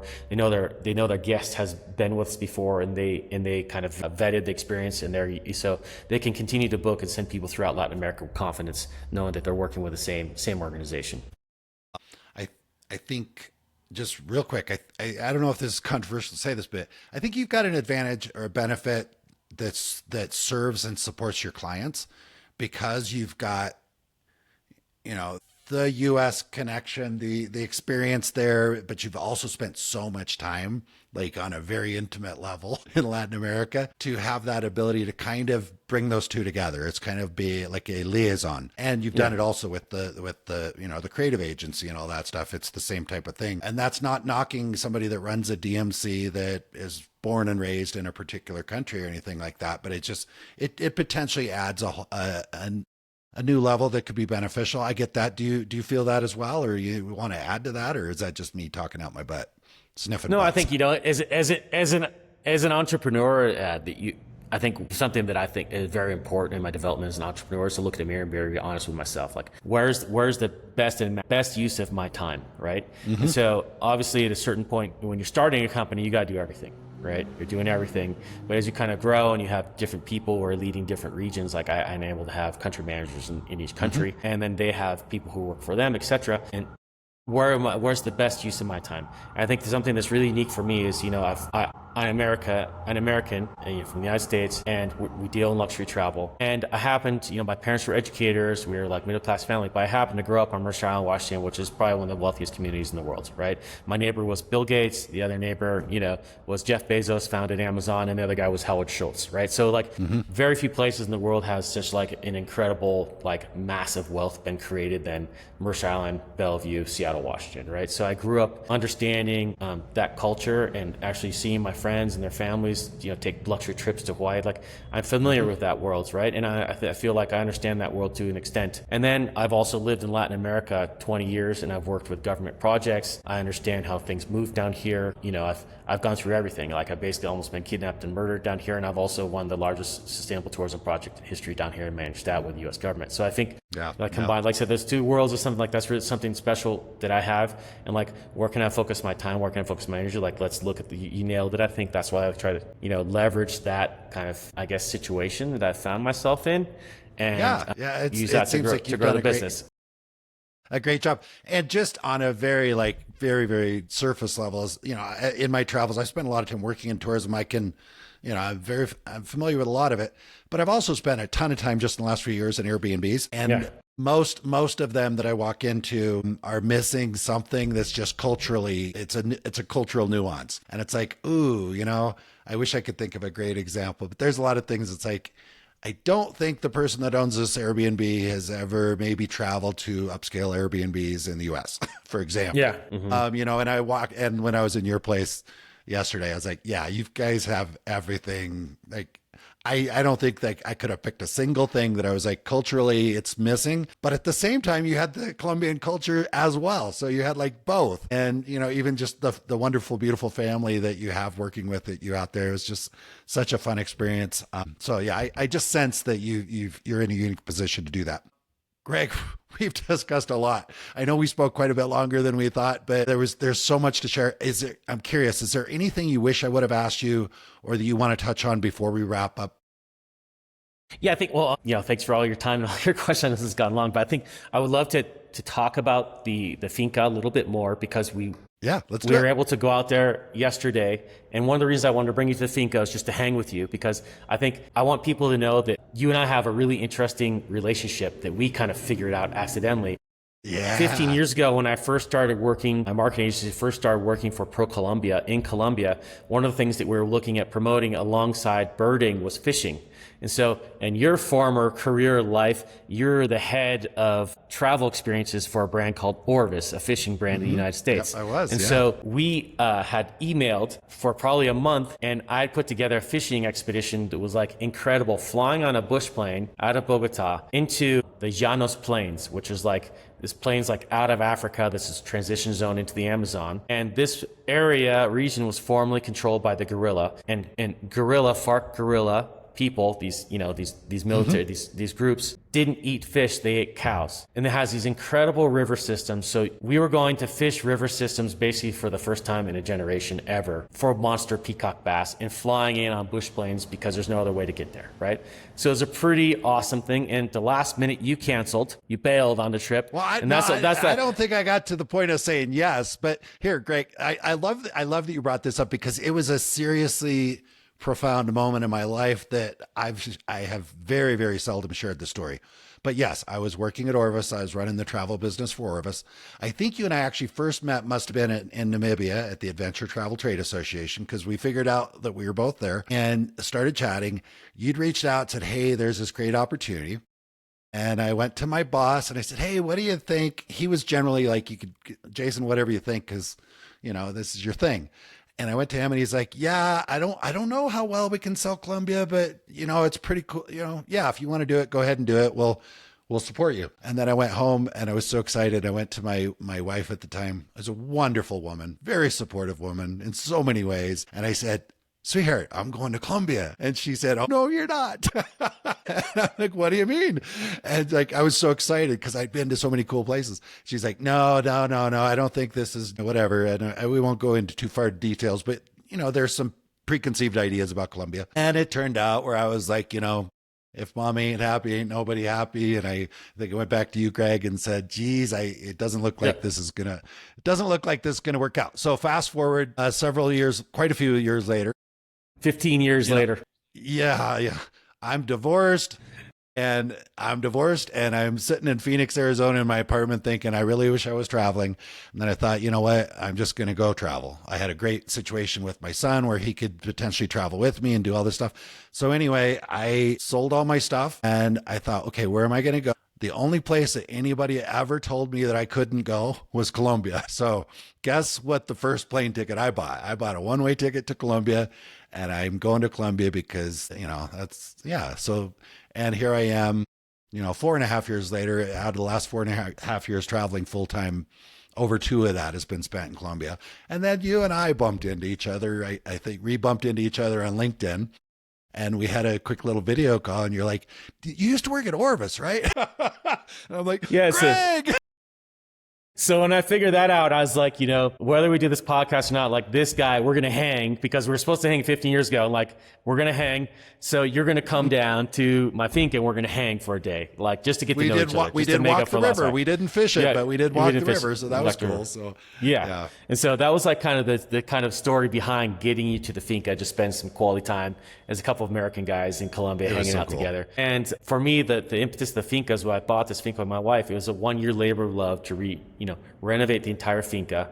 And we've replanted all the coffee, right? We had to rip out all the old coffee because it's an organic coffee farm, but all the coffee had been let go. So we took it all out, we've replanted it. And my wife and I, after the crash of the USAID and we lost that project, it's like, again, kind of like the bike trip was, like we needed a win, like I wanted a win, right? So we said, like, we're going to turn this finca that was our recreational cabin into an actual agriturismo, like a tourism experience. So what we discovered is like 60 to 80% of all tourism, employees in these regions in Colombia in general, are informally contracted, right? So we're going to do it right. We're going to apply all these things that we learned about during the U.S. government project, and we're going to make them a reality in our own little micro business, right? So we hired people. My wife works in human resources, so we hired a staff. For the first time in their life, they had a formal contract. They had vacation.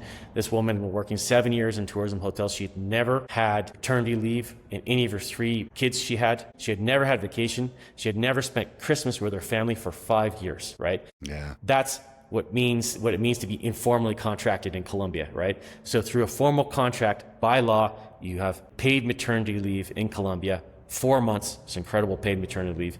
You have holiday, you have vacation that's paid for, you have health, right? And she and her husband or her partner were contracted for the first time in their life. They're able to have Christmas with their family for the first time, but they're also still able to serve, work with our guests. And it was like a really beautiful experience to have that staff and then integrate all these members in the community around to come and do like honey tasting experiences from the honey farmer who lives on the hill, to have the local biologists come and do bird tourism, to talk about the history of indigenous culture in the finca. And the Valley of our Finca is a very important piece of indigenous culture and a transit route. The name of our finca is called Gualiva, and in the indigenous language of that region, it means the way home. So people would travel up and down the Valley of our Finca from their hunting and gathering missions back to their where they're actually based the indigenous culture. So we thought that was really special for us. The way home, being a foreigner and actually buying my first residence in Colombia. And so we've been able to, through doing that, all the renovation staff, and also, 30 to 40% that we walk through is virgin forest. It's never been cut down. So we've been able to kind of, through this mechanism of renting this finca, protect the virgin forest, because you've seen some of our neighbors, they've all cut the forest down. Right? Mm-hmm. And we've been able to preserve this forest. And over the last year, we've turned this finca into the top 1% finca in the world for Airbnb. And that's been something really special for us. So they gave us an award, and we're just like, you can see it on our website. And so we just feel like a high five moment. It's our own little project. And so like, what can we learn from this little micro enterprise, the finca, the business within the business? What can we learn from that? And so we've had all these hands-on educational experiences from this finca, and it's just been really special. So it's cool for me to walk through the finca with you yesterday and kind of show those things. Since we've bought this, you're the first guest I've had that really, speaks English that I've been able to do that with. So I haven't been able to show that before. So that was a really cool moment for me. And thanks for coming and checking it out. Well, thank you so much for inviting me. And I've been fortunate enough to see enough of Colombia to first of all, appreciate how beautiful the country is, and also to appreciate how special your place is. So I'm not saying anything negative about the rest of Colombia, but your place is really special. It's this sweet little gem. And you said, well, you notice some of my neighbors are cutting stuff down. I don't want anybody to hear that and think that you're sitting in a little patch of forest with a bunch of bare mountains around you, because that's not the case, right? So I don't want anybody to hear that. Yes, I saw where some stuff had been cut, but it's so amazing, the trees and the mountains. And honestly, if you hadn't pointed it out, I wouldn't have even thought anything about it. I grew up in Wyoming in the mountains, and I've seen clear cutting up in the mountains there. It's still beautiful, but I wouldn't have even noticed had you not pointed it out yesterday. Cool. But the other thing is, I love that you touched on was the thing about the informal employment. Because last night when we were driving back, you said they've always worked informally. And the first thought that popped into my head was, like under the table. And then I think a lot of people in the US will say, I got this great job. It's all under the table. And so I said, so what's wrong with informal? And then you explained to me informal means, there's no, just what you said about, vacation time, maternity time, guarantee of pay, just all that stuff. So I'm happy that you clarified it for me last night, then you brought it up again today as well, because I get that now. So yeah, I think it's something, you probably know in the car I get very passionate about, and I get fired up. So I apologize if I put you through that on the drive home last night. No. And I also apologize for leaving the sunroof open in my car while it was parked during a rainstorm. So you had to sit on a wet seat the entire way home. But you know why? But Greg, I know why you were so excited, because we pulled in there. You were so excited to get out and walk around and show me the place that you forgot to close the sunroof. Hey, I get it. It's no big deal. Anyway, it's also the first time I've been there in over a month, and because we just had a baby, so it was the first time back there. You had a baby, right? And you mentioned that. So I look forward to seeing you again soon and collaborating with you on some projects in the future. It's a fascinating conversation. I know we covered an awful lot, and we probably really, to do it justice, probably need to come back and do some more. But anyway, Greg, thank you so much. I appreciate you sharing your story, your fascinating story, starting with the goldfish at the festival. I'm so happy we got to that point. We almost missed that. So I'm happy we got there. Greg, thank you so much. I appreciate you. All right. Bye-bye. I trust you enjoyed listening to the conversation as much as I enjoyed recording it. If you're enjoying the Big World Made Small podcast, please take a moment to tell the algorithm by subscribing and posting a review so that others can benefit as well. I also invite you to take a quick trip over to bigworldmadesmall.com and join our private adventure travel community to receive new episode notifications, special access to our guest experts, and perhaps even some exclusive partner offers that we haven't discussed on the podcast. I'll publish another episode soon. Until then, keep exploring. It's the best way to make a big world feel just a bit smaller.